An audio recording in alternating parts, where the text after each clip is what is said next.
America is God's Hope by Dr. Sun Myung Moon, June 1st, 1976. Let us look at America.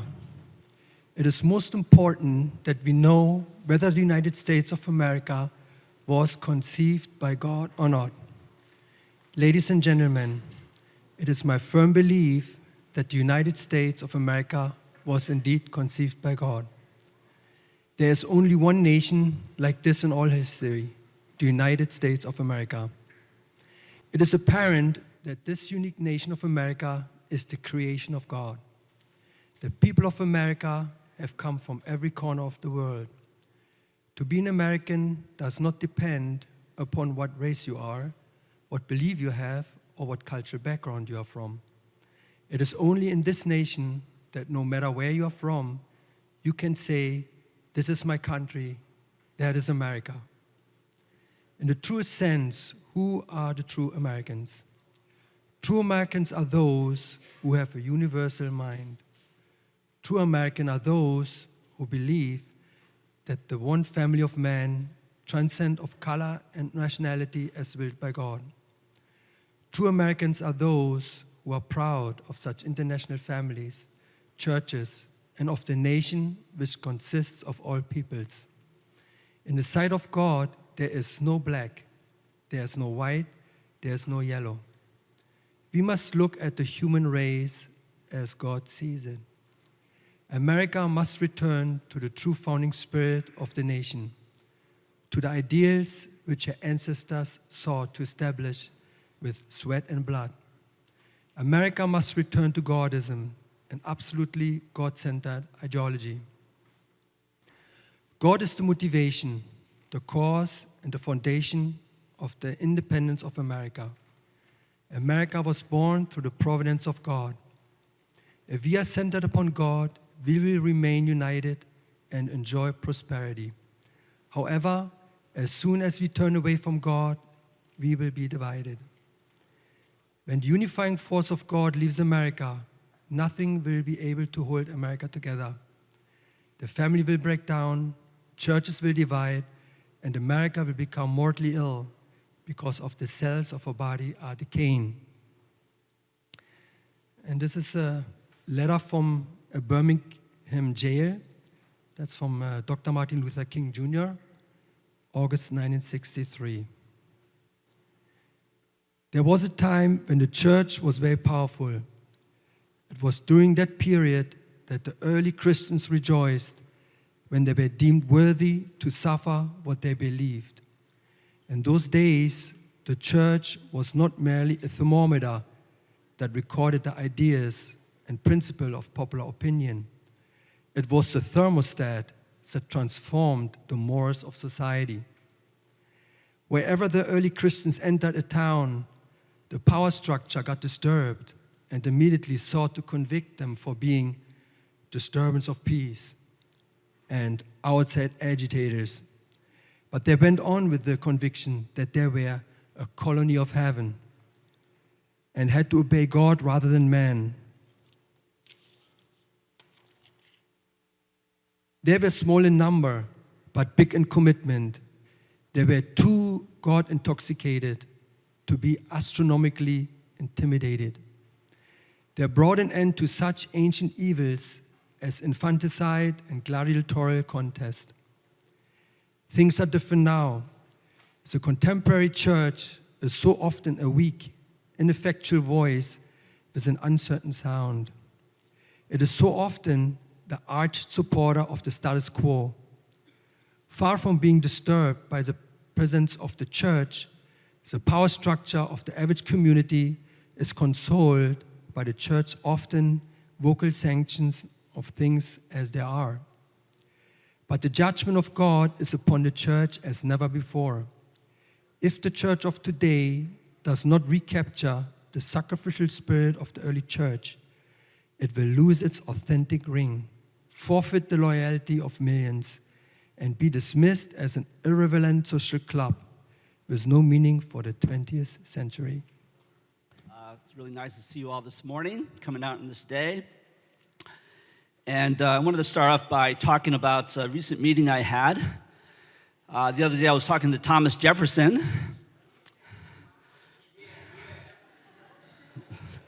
And he was not happy. He is not happy with America. He is not happy with what is going on in America today. And he told me that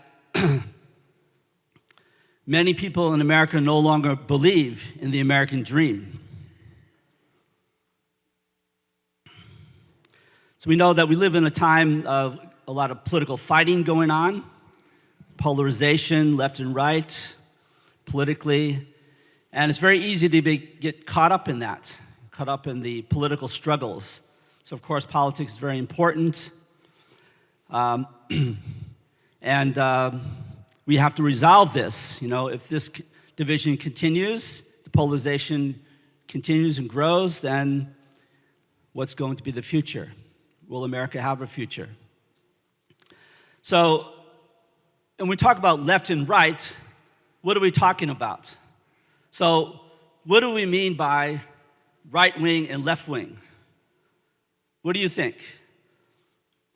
How would you identify those who are left wing? I had this conversation actually yesterday with my family. I not tweeted, but I, what do you call it? Chatted with some of my physical family about this. They're big Trump supporters. So, but I asked them, are there any left-winger BBs out there? And nobody responded. Well, I don't know. But, okay, how would you identify a left-winger? Liberal, okay, what else? God-denying? What? Not necessarily God-denying. No, I'm not going to, don't worry. But I want to get this out.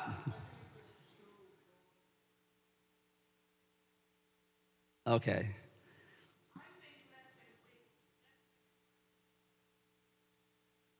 Okay. Okay.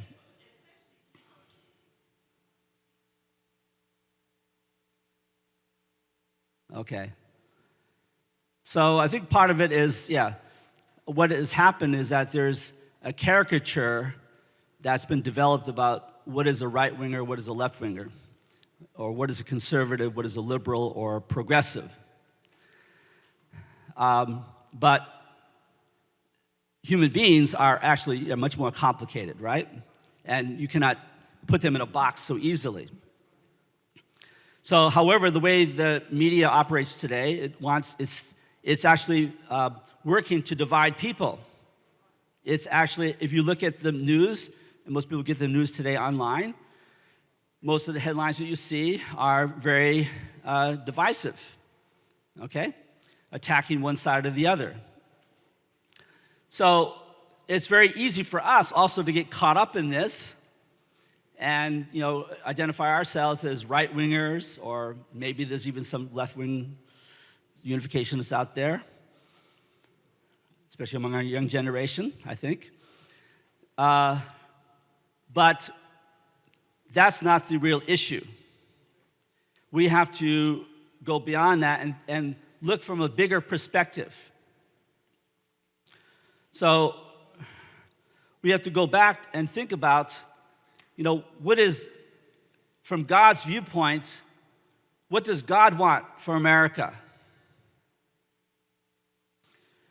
Why is this happening? Why is this division happening? I think True Father identified it in this quote more than 40 years ago. He spoke about this, right? Yes. That if God leaves America, what's going to happen? It's going to crumble. It's going to fall apart. And nothing can keep America together. Another place, Father talked about God is like the glue that holds America together. Without that glue, everything begins to fall apart. And this is what we see happening today in our country. So what is the key is, because true parents came to America back in the 70s. Many of you were involved with this. Who was at Yankee Stadium on June 1st, 1976? Thank you.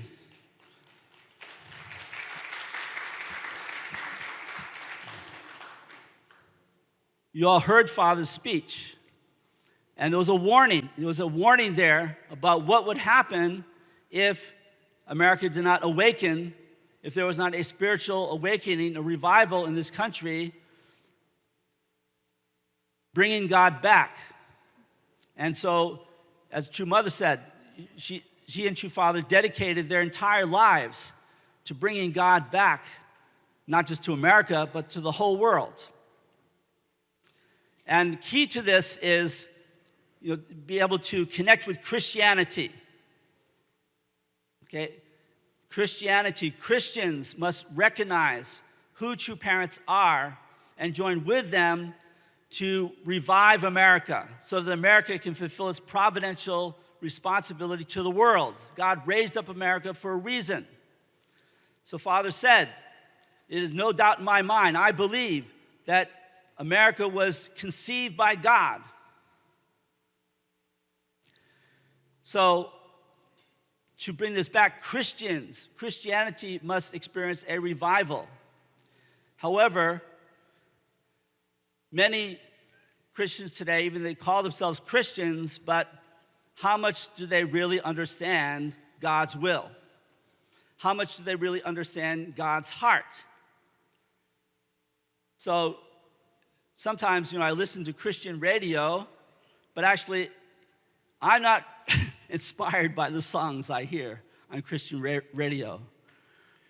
On one level, it's inspiring about how God, inspired somebody or changed someone's life on an individual level. But God is concerned about the whole world, right? So it's great that individuals can experience God and their lives can be turned around. But God wants us to think bigger than this. And key to this is understanding God's heart.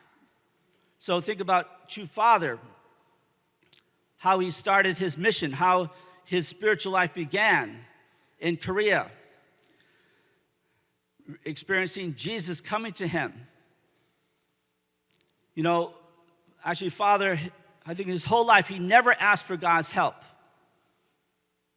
His whole heart was to comfort God. He understood God's situation. And what can I do to comfort God's heart, to give hope to God? So the title of the speech, as we know, recently revised in English, America is God's hope. America is supposed to bring hope to God. Do you think God has hope in America today? Yes. Still, yes. But the way that what's going on, I don't think day by day, maybe does not really give God so much hope. So, what True Mother is doing is so important. These rallies that are taking place, and there will be more throughout America. So, on the one hand, it's an opportunity to reach out to young people, to revive young people, to inspire them, to give them hope, for America, revive the American dream in them. But equally, these rallies are to reach out to Christians, to reach out to Christianity, Christian ministers and their congregations, and to connect them, to help them to understand God's will today and God's heart. So, True Mother is continuing this, and I want to read something from a speech. Actually, the title of my sermon today came from a speech that she gave several years ago in Chicago, the True Family Values Banquet, 20th anniversary. And in the speech, she said, so first talking about Reverend Moon as True Father completely fulfilled his mission.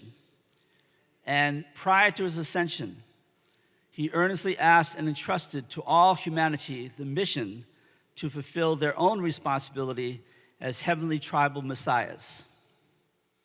Beloved leaders, at the time of the third memorial of my husband's ascension, standing before the Heavenly Parent and the entire unification community, this is what I promise to Father. To Father, from now on, please do not worry. We will absolutely fulfill our responsibility. Please be free and ascend to your eternal resting place to comfort God, the Heavenly Parent, who has been lonely until now. This is the motivation behind what our True Mother is doing. She is reviving the work here in America to continue what True Parents came to do originally back in the 1970s. So I think she's not lost hope in America. God has not lost hope in America. There are still many Christians out there going to churches, but they need to understand, God wants to bring them to a different level. So some people call this the post-Christian age. In a sense, it is. If we think about traditional Christianity, focused on the cross and Jesus dying on the cross, salvation. We know that was, from the principal viewpoint, this is a spiritual salvation that Jesus brought. But that's not what he originally came to do. Christians need to understand this and to join with us to revive America and the world. So I think we have to really support this effort to bring about this revival, this spiritual awakening here in America. But there's something else I wanted to talk about today, because I think it's equally important in order to change the environment in America. Education. So I was going to get around to that eventually, right? As a principal of a school. So, education. I myself personally got more directly involved with education when I went to Russia, and I began to work with International Educational Foundation that was established by Dr. Suk as part of the work in Russia and also China. And so we developed many textbooks that could be used in schools throughout the former Soviet Union and also eventually China too.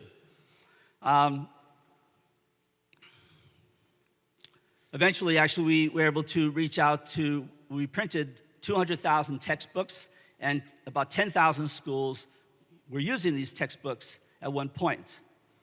And in Russia, most schools have about 1,000 students, so you can do the math, how many students were able to reach through those. So these are not divine principle themselves, but it was based on the principle. So we build it as character education, principled education, but it's based on divine principle.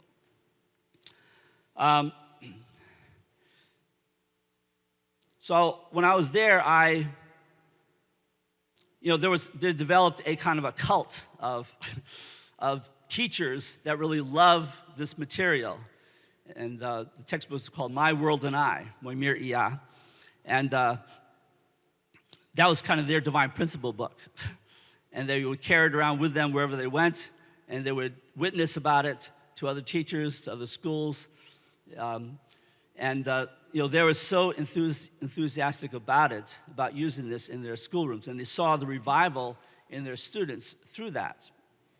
And these books, they openly talked about God also. Actually, those textbooks probably could not be used in America. Right? Because they talk about God. And I think it was because of the foundation that was laid at that time that the movement still is very active in Russia today. So maybe you don't hear as much about it as before, back in the 90s, but actually there's still quite a bit of activity going on throughout Russia, even despite the difficulties there faced by our movement in many ways. At one point, many of our missionaries were kicked out of the country, but things have changed, and we can actually function very openly in Russia. I think partly because of the foundation that was made through IEF. We reached out to so many people that we could be able to continue. We had many supporters and many friends. So today, what am I doing? I'm the principal of New Hope School in Clifton. Realistically, honestly, actually, this past year was very difficult for us. So we had 35 students at New Hope School. We almost didn't survive. But you'll be happy to know that next year looks much better. We'll get back up to 50 or so.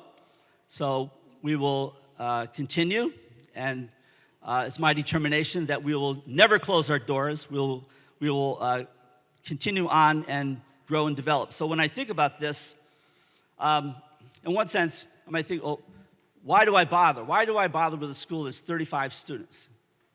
Who cares? But I have to think about it doesn't matter, the number doesn't matter.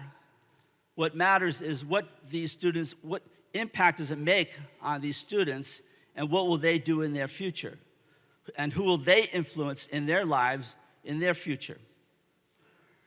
So many times, there are some of our graduates that come back to New Hope, like Jemlyn over here, or she was here.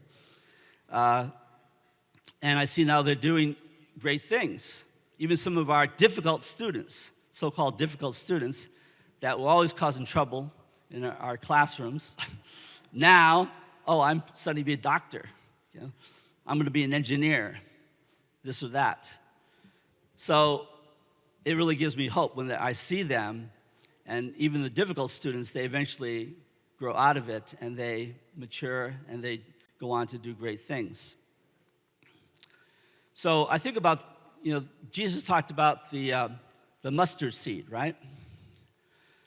You know the parable of the mustard seed?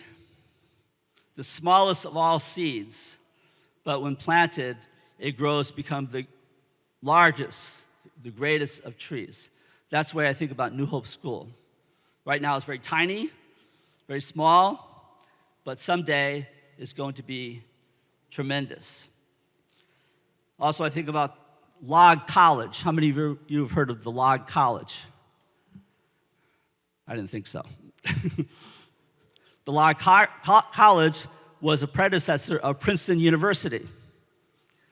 Nobody knows about Log College, but it started out with 20 students back in the early 1700s, but everybody knows of Princeton, right? So everything, Christianity itself, starts from humble beginnings. But the important thing is the vision. What is the purpose and the vision? And if God is supporting, if God is behind, then it doesn't matter how small it is, it will eventually grow and bear fruit. That's what I believe about New Hope School. And not just our school, there are other schools around the country, in America, in Maryland, in California, Connecticut. There are other schools. There's Jenna Child Care Center, right, here in Clifton. Let's give Crystal a big hand. And her husband, always supporting. So education is so important and key. But in America today, our education system has many problems. So our public school system, it's good to have a public school system where children can receive basically free education, although it's not free, we pay with our taxes. But the way the system is, it's dependent on government support. And being dependent on government support, many times it's influenced by the political agenda. So I'm getting back to politics, I'm sorry. I apologize for talking about politics. But it's influenced by whatever political agenda is going on at the time. It's also influenced by the teacher unions, which are very liberal, vote heavily Democratic. So children are not necessarily getting a very balanced education in their schools. So some people say, they trace this back, well, when did this start? When they took prayer out of schools in 1962. The Supreme Court ruled that prayer could no longer be cited in schools. And that's where we kicked God out of the schools. But I think it's not just that. It goes before that time. So if you look back, and one of the things I'm doing with CARP, we're developing a new presentation about political, not just political, but philosophical trends or worldviews over the past 100 years or so. So America started on the foundation of Judeo-Christianity, but slowly over time, this has been whittled away, and other influences have come in to influence American society and directly American education.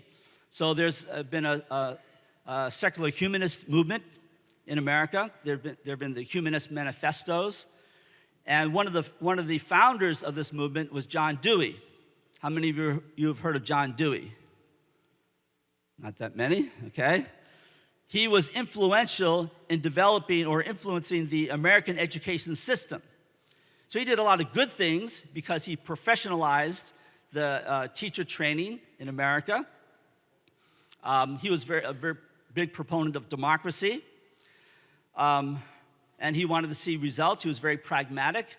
These are the good aspects of what he was doing. But at the same time, he grew up Congregationalist, but eventually he rejected Christianity and became an atheist. And part of his agenda was to promote this humanism through public schools. One of his proteges was a person by the name of Carl Rogers. How many of you have heard of him? If you went to UTS, you know about Carl Rogers. They talk about him. Carl Rogers was he was one of the proponents of a movement back in the 70s called values clarification. Okay, values clarification was something where they wanted to help students to clarify their values, but based upon what criteria? Well, based upon simply your feeling. What you feel, you should just follow your feeling, follow your inclination, wherever it takes you, and that's how you find fulfillment as a person. What if those feelings or inclinations contradict what you were taught growing up? What if it contradicts your religion? What should you do? Well, in his view, and values clarification is, well, you should just jettison your belief and follow your inclination, wherever that might be. So change your beliefs and justify your inclinations. Well, we've seen where this has led today. Tremendous confusion now in schools. What are our values? Everybody has their own values, their own individual values, even their own so-called truths. My truth, it might be different from your truth. Then is that really truth? Is truth different? Truth is truth, right? It's true for everybody if it's really true. So what this did was to convey to students that beliefs and values are not absolute, but they can change with the times. Okay? So our children are growing up in this kind of system, and teachers not necessarily consciously or openly promoting this kind of thing, but this is what is behind. Basically, it's a monopoly. It's behind the teacher training going on today throughout the United States. So our schools become very secular, very anti-religious, no God. And do you think that what True Father said about America, that our students today are going to hear that? Are our own children or our grandchildren going to see America the way that true parents saw America? Are they going to believe that America was conceived by God? No. They will actually, very often coming to the opposite viewpoint, that actually America is bad. America was founded by some racist slaveholders who developed a system to maintain their power. That's what they're being taught today in many schools. And America's power, America became great, not because it was good, not because it was centered upon God, but it exploited other countries. So there's this actually insidious kind of Marxist viewpoint coming into schools today. This is a Marxist idea of the oppressor and the oppressed. Okay? And this kind of idea of victimization. There are a lot of victims out there. We're all victimized. We're being oppressed by me. I'm a white guy. I'm straight. So therefore, I'm an oppressor, right? Watch out. So this is, our children are being indoctrinated in this kind of way of thinking. Martin Luther King, actually, he was a civil rights leader, but he saw America not that way. He saw America the way True Father saw America. He believed in the American dream. If you read his speeches, he quoted the Declaration of Independence. He quoted Thomas Jefferson and many others. He believed in that dream. What he was saying is that America's not living up to its dream. The way that black people are being treated in America there's a contradiction there. So he sought to fix that. But he was not saying America should be destroyed, America was bad, but he challenged America to live up to its dreams, its potential. So another thing that students today will never hear, or almost never hear in schools, is that Martin Luther King was a Christian minister. They will hear he was a civil rights leader. They will not hear that he was a Christian minister. And he believed also that the church, Christianity need to be revived if America was to continue to be strong and be a good force for good in the world. So, what to do? So I'm very inspired that many of our second generation, they're going into education. They want to be teachers. Good teachers, right? Especially, anyway, some of your children, right, are teaching in schools. That's a good thing. So I encourage more of our young people to go into teaching and to work to change the system. So we can change it two ways, from the inside or from the outside. So I'm choosing to do it from more of the outside, okay? I don't want to work in public schools. No desire. I hear what teachers tell me, public school teachers, what they have to do. I don't want to do that. So that's one of the dangers of becoming a teacher, is that you have to, in a sense, play along with the system. But my hope would be that our second gen would work to change things, knowing what God wants for America, that they will help schools to align themselves with that. So I know it's very difficult, maybe impossible. That's why I choose to work with a private school where I have full control, okay? As a white supremacist, no.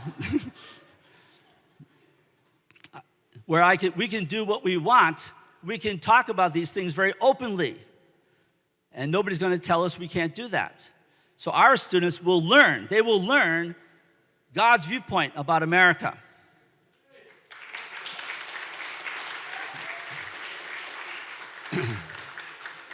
And we want to encourage them, please, in your life, whatever you do something to make America great again. Okay, I don't want to use that phrase. I'm sorry. Sorry. But do something to help America, to bring God back to America. That's what will make America great again, bringing God back to America. And if there's anybody out there, especially any second gen, that would like to work with New Hope School, I invite you to come and work with us. Actually, we're looking for a kindergarten teacher. I'm going to make public announcements. We're looking for a kindergarten teacher for next year. We have our biggest kindergarten class in a long time coming, but they have no teacher right now. So if there's anybody that you know that would be interested, please let me know. But otherwise, I encourage our second gen to be involved with education, and let's make a change to bring God back to America in that way. Thank you very much.